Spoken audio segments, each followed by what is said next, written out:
nautical miles. Coastal waters from Tarpon Springs to Swanee River, Florida, out 20 nautical miles. Waters from Tarpon Springs to Swanee River, Florida, out 20 to 60 nautical miles until 2:15 p.m. Eastern Daylight Time.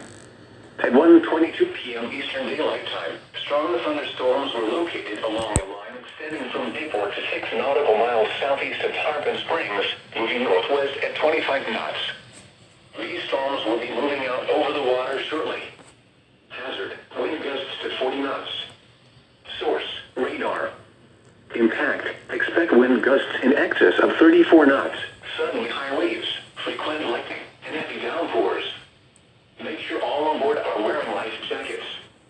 Locations impacted include Hernando Beach, Fort Ritchie, and Clover Key, Bayport, Tarpon Springs, Arrowhead, and Dunedin. Move to safe harbor until hazardous weather passes.